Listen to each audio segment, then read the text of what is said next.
కిచెన్లో వాడే oils which is the best oil? అది రిఫైన్డ్ అయినా నార్మల్ ఆయిల్ అయినా calorie wise both are same. అవునా? అవును. కానీ యూజువల్లీ ఇప్పుడు మార్కెట్లో నడుస్తుంది కదా కోల్డ్ ప్రెస్డ్ వాడాలి. అది కోల్డ్ ప్రెస్ లో చేసాం కాబట్టి గులాబ్ జామ్, కోల్డ్ ప్రెస్ లో చేసిన gulab jam healthy, cold press లో చేసిన పూరీ హెల్దీ. ఇది తిన్నారు అంటే మీకు నార్మల్ ఆయిల్ తో తిన్న పూరికి ఎన్ని క్యాలరీస్ ఉంటాయి, కోల్డ్ ప్రెస్ ఆయిల్ లో చేసిన పూరికి కూడా అన్ని క్యాలరీసే ఉంటాయి. ఇప్పుడు ఇలా చెప్తున్నా చూడండి, షుగర్ మానేసి జాగ్రీ తీసుకోండి. Sugar is a sugar end of the day.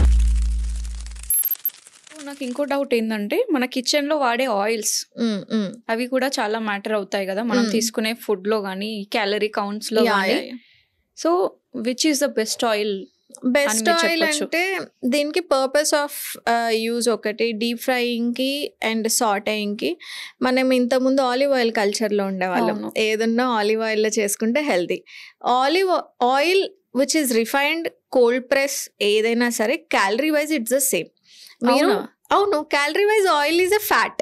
ఒక గ్రామ్ ఆఫ్ ఫ్యాట్ కి 9 క్యాలరీస్ ఉంటాయి. So it's the same. అది రిఫైన్డ్ అయినా మీకు నార్మల్ ఆయిల్ అయినా calorie wise both are same. So అది పక్కన పెట్టదు.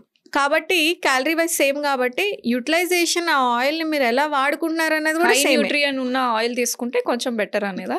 అంటే మేబీ కొద్ది బెటర్ ఏమో తప్ప, but oil is a oil. ఎప్పుడైనా సరే సాటేయింగ్ వరకు మన కూరల్లో తక్కువ మోతాదులో వేసుకుంటే బాగానే ఉంటుంది. అది రిఫైన్డ్ కానివ్వండి, కోల్డ్ ప్రెస్ కానివ్వండి. కోల్డ్ ప్రెస్లో కొంచెం బెనిఫిట్ ఉంటుందేమో, బట్ క్యాలరీ వైజ్ రెండు ఒకటే. కానీ యూజువల్లీ ఇప్పుడు మార్కెట్లో నడుస్తుంది కదా కోల్డ్ ప్రెస్డ్ వాడాలి అని. అది మినరల్, అది కెమికల్ రిఫైనింగ్ ప్రాసెస్లో అది అంత హెల్దీ కాదు. బట్ హెల్దీ అని చెప్పేసి రోజు పూరి కోల్డ్ ప్రెస్ ఆయిల్లో నేను చేసుకొని తింటాను, అది హెల్దీ అని అనుకునే వాళ్ళు కూడా ఉన్నారని నాకు ఈ మధ్య తెలిసింది. సో ఆయిల్ని అది రిఫైన్డ్ అయినా it's good, you can switch to cold press అవ్వచ్చు. కాకపోతే ఆయిల్ని ఆయిల్ లాగే వాడాలి. దాన్ని బికాజ్ అది కోల్డ్ ప్రెస్లో చేసాం కాబట్టి గులాబ్ జామ్, కోల్డ్ ప్రెస్లో చేసిన గులాబ్ జామ్ హెల్దీ, కోల్డ్ ప్రెస్లో చేసిన Puri healthy.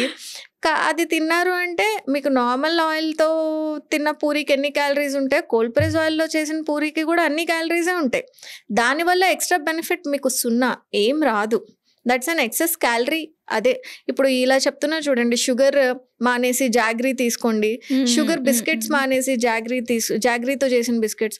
Sugar is a sugar end of the day. అది మీరు జాగ్రీ లాగా తినండి. కొంచెం ఏదన్నా బెనిఫిట్ ఉంది అంటే ఆ మైక్రో వైటమిన్స్లో కొద్దిగా బెనిఫిట్ ఉంటుంది. దానివల్ల మీ బాడీ ఏమీ వికసించిపోదు, ఏం కాదు. So that level of confusion, cold ప్రెస్తో చేసిన రిఫైన్డ్తో చేసిన oil is an oil. Deep fried is not good. అది ఏ ఆయిల్తో అయినా చేయండి, deep fried is not good. But ఎప్పుడైనా ట్రెడిషనల్గా పిల్లలకి స్నాక్స్ చేస్తున్నప్పుడు you can switch to cold press oil. ఈ చక్రాలు మనం చెక్కలు చేస్తాం కదా, పిల్లలు తినొచ్చు, ఏం కాదు. మనమైనా అప్పుడప్పుడు తినొచ్చు, ఏం కాదు. దాని వరకు ఓకే. కానీ బట్ రెగ్యులర్గా కోల్డ్ ప్రెస్లో చేసుకొని పూరీ హెల్దీ, కోల్డ్ ప్రెస్లో చేసుకొని డీప్ ఫ్రైడ్ హెల్దీ. కాబట్టి కోల్డ్ ప్రెస్ ఆయిల్ కాబట్టి నేను కొంచెం ఎక్కువ తింటాను, ఇది కూడా ఉంది.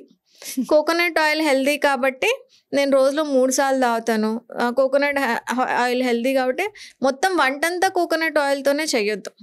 That is also not healthy. మనం ఎప్పుడూ కూడా ఫ్యాట్ స్విచ్చింగ్ చేసుకోవాలి. అంటే మనం ఒకసారి గ్రౌండ్ నట్ ఆయిల్ వాడితే ఒకసారి కోకోనట్ ఆయిల్ వాడుకోండి.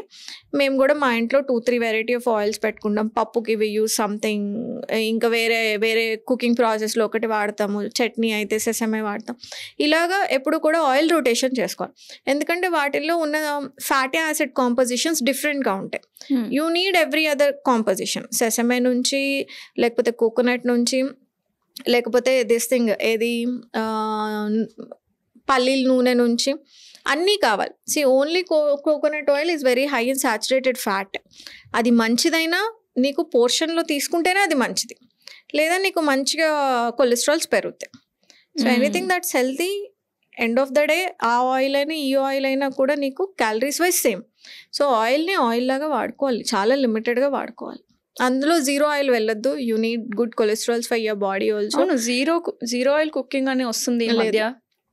Don't, you need good amount of, మీరు తిన్నా తినకపోయినా, అంటే ఆయిల్స్ ఈ ఫ్యాట్స్ తిన్నా తినకపోయినా మీ లివర్ 70% ఆఫ్ కొలెస్ట్రాల్ని తయారు చేసుకుంటుంది. బికాజ్ మన సెక్స్ హార్మోన్స్కి ఏవైతే కావాలో, మన స్కిన్కి ఏదైతే కావాలో, బైల్ ప్రొడక్షన్కి ఏదైతే కావాలో, ఆ కొలెస్ట్రాల్స్ని మీరు ఇచ్చినా ఇవ్వకపోయినా లివర్ ప్రొడ్యూస్ చేసుకుంటుంది. మరి అలాంటప్పుడు ఎందుకు తీసుకోవాలి? That additional 10% is required not to over burden your liver. దాన్ని ఎక్కువ ఓవర్ బర్డెన్ చేసుకోకుండా మీరు ఫుడ్ సోర్సెస్ ద్వారా మీకు కావాల్సిన ఫ్యాటీ యాసిడ్స్ ఉంటాయి కదా, ఆలివ్ ఆయిల్స్ అంటే లైక్ వాల్నట్ అని చెప్పి, ఆమండ్స్ నుంచి వచ్చే హెల్దీ ఆయిల్, నువ్వుల నుంచి వచ్చే హెల్దీ, ఇవన్నీ కూడా మీరు ఒక 10% డైట్ ద్వారా ఇవ్వాలి మీ బాడీకి for a very good skin, joint mobility కోసం మీరు ఇవ్వాలి. ఈ షార్ట్ వీడియో మీకు ఖచ్చితంగా హెల్ప్ఫుల్ అయింది అని అనుకుంటున్నాను.